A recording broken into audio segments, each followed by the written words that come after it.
આ એક નવા વ્લોગમાં આપ સૌનું સ્વાગત છે. વ્લોગ છેલ્લે સુધી જોજો, કારણ કે રાત્રે અમે જંગલમાં ભૂલા પડીએ છીએ અને ફાટીને હાથમાં આવી જાય છે. ફેરીમાંથી ઉતરીને બધાથી પેલું કામ ખાવાનું ગોતવાનું હોય છે, કારણ કે બધાને ભૂખ લાગી હોય છે. રામ રોટી રામ રોટી રામ રોટી બગદાણાની રામ રોટી.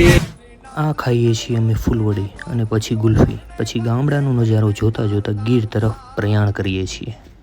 સૌરાષ્ટ્રના એક પછી એક ગામડા ઠેકતા અમે સંધ્યા સમય સુધીમાં લાઠી અને બગસરા થઈને વિસાવદર પહોંચીએ છીએ. પણ આ શું, અહીં જે વિડીયોમાં દેખાય છે ને, એ વિસાવદરથી સાસણ જવાનો રસ્તો છે, જે રાત્રે 5:30 પછી બંધ થઈ જાય છે.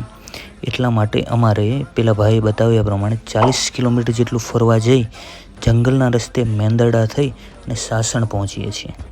ફાર્મ પર પહોંચતાની સાથે જ પરેશભાઈ તો ભોજનનો આનંદ લેવા મળે છે. ચાલો બાય બાય, હવે મળીશું નેક્સ્ટ વ્લોગમાં.